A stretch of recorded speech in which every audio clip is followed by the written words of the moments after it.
The Rivian R2 is finally here. I'm talking about the United States, by the way. Unfortunately, we can't buy that car in Australia. It's aimed straight at one car, though, the Tesla Model Y, the best-selling vehicle on Earth. Not the best-selling electric vehicle, but the best-selling car on the planet.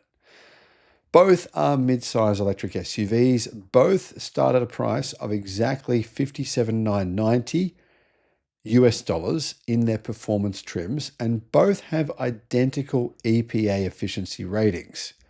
So today we're going to put them head to head: price, range, performance, charging, practicality, and the real world efficiency numbers that just blew a hole in Rivian's marketing. On the Electric Viking website, I'll put a link in the description below. We have more articles about electric cars and battery technology than any other website that I'm aware of in the world. So check that out. Link is in the description. And there you'll find our videos and analysis and articles about everything going on in the EV world. Sorry to say, don't get me wrong, it's still a good car. On paper, these cars are twins. In the real world, they are absolutely not. They're quite different. So which one should you buy? I'm going to give you my opinion at the end of this video. Now, my opinion is not just my feelings. I hope it's not anyway. It's based on the numbers, the stats, and the data that I've been able to find. Let's start with the price. The R2 Performance with launch package starts at $57,990. That's around 89,000 Australian dollars, plus a 1,500 destination fee.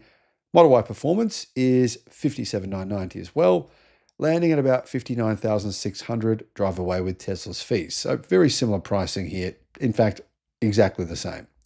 Further down the range, the R2 Premium arrives later this year at $53,990 with around 450 horsepower, and a base rear-wheel drive R2 will come in 2027 at around $46,500, but with range dropping to 275 miles. Tesla's Model Y lineup already runs from about $41,400 for the base rear-wheel drive up through the premium trims. So Tesla covers the budget end today, while Rivian is making people wait quite a while, actually. This has been going on for a while. Now, performance. The R2 brings a bigger gun. I mean, it's bringing like a bazooka, essentially. The performance trim makes 656 horsepower and 609 pound-feet of torque from its dual-motor setup, more power than a Porsche Macan Turbo EV. By the way, the Macan Turbo EV is very impressive and very fast, but it's half the price of the Macan Turbo EV. It does 0 to 60 in 3.6 seconds. The Model Y Performance makes around 510 horsepower, but it weighs 360 kilograms less, so it's actually faster. 3.3 seconds from 0 to 60 miles an hour, with a 155 mile an hour top speed. So yeah, Tesla kind of beats it a little bit in traffic light sprint, but it does give away nearly 150 horsepower. That said, I'd prefer my car to be lighter and less powerful and faster than heavier and slower and more powerful. Makes sense to me. That weight difference actually matters everywhere, and here's one way that it matters significantly: range and batteries. The R2 carries an 88 kilowatt hour usable battery pack on a 400 volt architecture, and its EPA rated range is 330 miles or about 530 kilometers. The Model Y Performance has a smaller 81 kilowatt hour pack rated at 306 miles, around 490 kilometers. So Rivian wins the sticker, 24 more miles from 7 more kilowatt hours. Both cars are rated at an identical 105 miles per gallon combined, and that's where the story should end, except it doesn't. Out of Spec Reviews, by the way, very cool channel. I watched them. Out of Spec guys, thanks for your content. They just ran both cars on the same roads on the same afternoon in a properly controlled test. The battery packs were cooled to ambient, identical tire pressures, matched climate settings, cars swapping the lead so neither car drafted. And the result was interesting. The R2 used between 18 and 26% more energy at every single speed. 18 and 26% more energy at every single speed. At 50 miles an hour, it was 18% worse. At 60, 26% worse. At 80 miles an hour, the R2 managed just 2.46 miles per kilowatt hour, while the Model Y was in the low threes. They even built a low-speed city loop specifically designed to favor the R2's front motor disconnect. So it disconnects the front motor at certain speeds, and that therefore should make it more efficient. But the Rivian still used 19% more energy even on that favorable loop. So how do two cars with 20+% real-world gap wear the same EPA label? The EPA lets manufacturers choose their test method. The cheap path applies a flat 0.7 correction factor. The expensive multi-cycle test can earn a better one. Out of Spec believes Rivian ran the full test while Tesla submitted derived numbers. And the EPA doesn't publish which path each car took. So consumers can't actually check this. That's kind of a broken system. But before Tesla's fans get too smug here, charging. This is where the R2 does punch back. In testing, the R2 held a flat 600 amps at an Iona station, and everything the hardware could deliver, adding 48.3 kilowatt hours in 15 minutes and going from 10 to 59% charge in 15 minutes. Officially, it does 10 to 80% in 29 minutes, and for a 400 volt car, that's pretty impressive.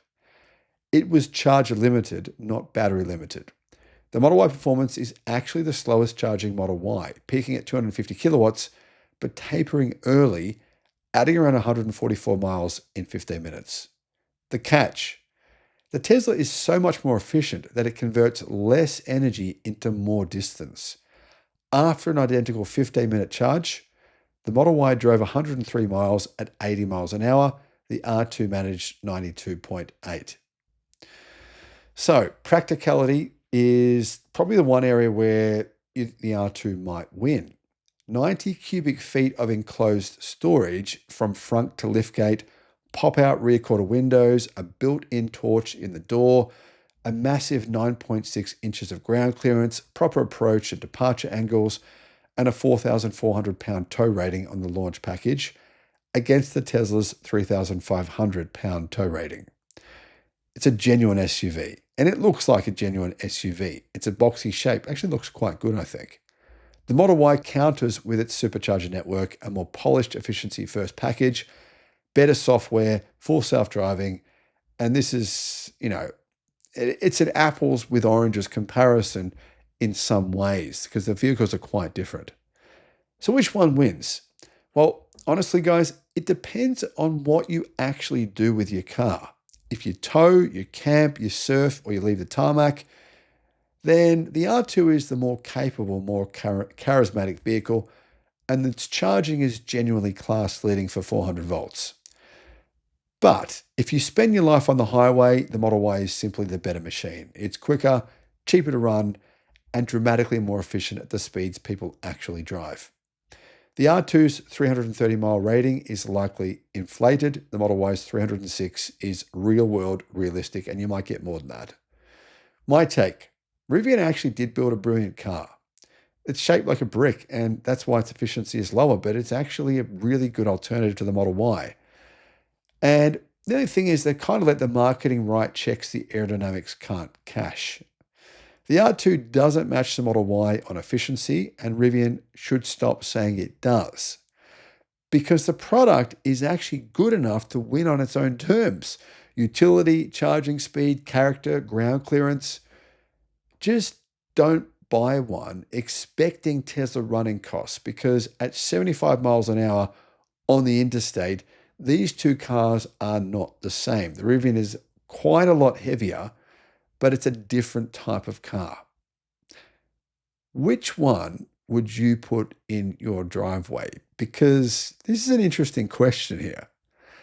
Let me know in the comments. Need expert advice on what car to buy, what solar system to get, what home battery to get, or potentially for your business? You can get, guys, a one-on-one consultation directly with me, 60 minutes of tailored guidance.